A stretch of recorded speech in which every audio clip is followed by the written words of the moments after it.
Hello friends, आज हम पढ़ेंगे रासायनिक अभिक्रिया एवं समीकरण यानी कक्षा 10 का पहला चैप्टर, जो कि आज हमारा टॉपिक है ऑक्सीकरण और अपचयन। ऑक्सीकरण और अपचयन को समझ लेते हैं। पहले ऑक्सीकरण अलग होता है और अपचयन अलग होता है।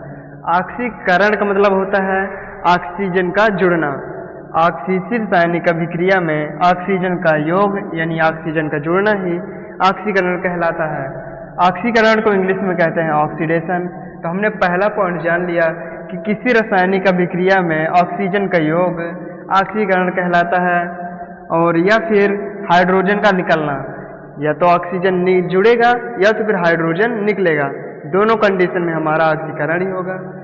तीसरे नंबर की बात करें तो आयनों का जुड़ना या ऋण आयनों का जुड़ना, यानी जब निगेटिव आयन बढ़ते हैं या इंक्रीजेस होते हैं, या एक था तो दो हो चुका, तो इस तरह जब बढ़ता है तो उसे कहते हैं ऑक्सीकरण। चौथे नंबर की बात करें तो ऑक्सीकरण संख्या का बढ़ना, यानी अगर ऑक्सीकरण संख्या में वृद्धि हो रही है तो वहाँ पास भी हमारी कंडीशन लागू होगी कि वहाँ पास ऑक्सीकरण हो रहा है। ऑक्सीकरण का उदाहरण जान लेते हैं, यानी कि हम कैसे पता करेंगे कि कहाँ पास ऑक्सीकरण हो रहा है और कहाँ पास अपचयन हो रहा है। ऑक्सीकरण का उदाहरण जान लेते हैं। उदाहरण में सबसे पहले हम देखेंगे कि अगर कोई आयन है यानी ऋण आयन लगा हुआ है, जैसे Cl माइनस है, और जब ये Cl हो जाएगा तो एक इलेक्ट्रॉन निकलने से यहाँ का माइनस चार्ज खत्म हो जाता है, यानी एक इलेक्ट्रॉन निकल चुका, तो जिससे कि हमारे यहाँ पास ऋण आयन जो है वो घट रहा है। जब ऋण आयन अगर घट रहा है तो इसी कहते हैं ऑक्सीकरण।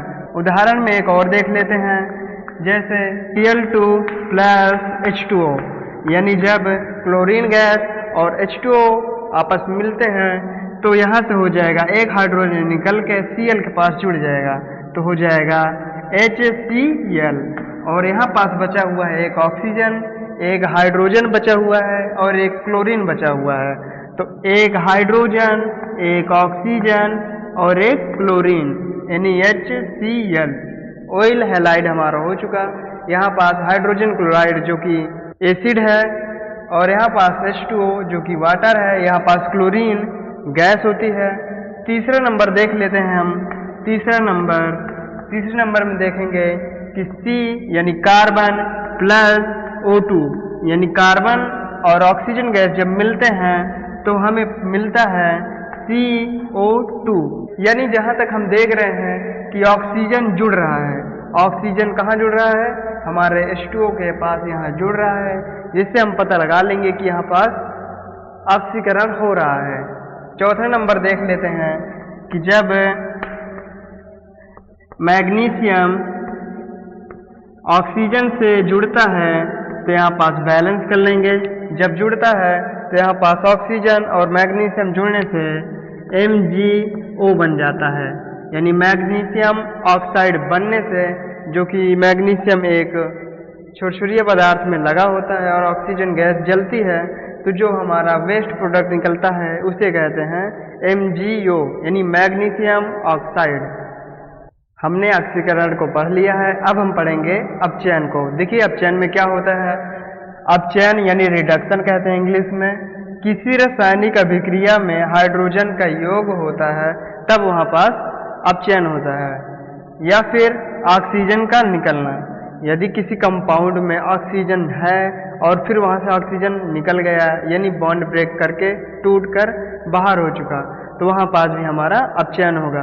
या तो फिर हाइड्रोजन जुड़ रहा है या तो फिर ऑक्सीजन बाहर निकल रहा है। दोनों कंडीशन में हमारा होगा अपचयन। तीसरे नंबर की बात करें तो आयनों का जुड़ना, यानी जब आयन जुड़ते हैं, और धन आयन का जुड़ना, यानी जब धन आयन जुड़ते हैं किसी पार्टिकल में, किसी परमाणु में, तो वहाँ पास भी होता है अपचयन। चौथे नंबर की बात करें तो ऑक्सीकरण संख्या का घटना। जब ऑक्सीकरण संख्या घट जाती है तब वहाँ पास अपचयन शुरू होता है, यानी जितना ऑक्सीकरण संख्या घटेगी उतना ज़्यादा अपचयन बढ़ेगा। तो अपचयन आप लोग समझ गए होंगे। अब हम इसके एग्जाम्पल को देख लेते हैं कि कैसे यह रूल फॉलो करता है। अब हम अपचयन का उदाहरण देख लेते हैं। उदाहरण में हम देखेंगे कि Cu और ऑक्सीजन यानी कॉपर ऑक्साइड जब H2 से जुड़ता है तो हो जाता है Cu अकेला हो जाएगा, और H2O यानी जल बाहर हो जाएगा। हमने अपचयन में अभी पढ़ा था कि हाइड्रोजन जुड़ता है और ऑक्सीजन बाहर निकलता है। तो आप देख सकते हैं कि हाइड्रोजन जाकर जुड़ रहा है और यहाँ पास Cu जो कि प्लस है और प्लस बाहर निकल रहा है, यानी धन आयन का निकलना भी हमारा अपचयन कहलाता है।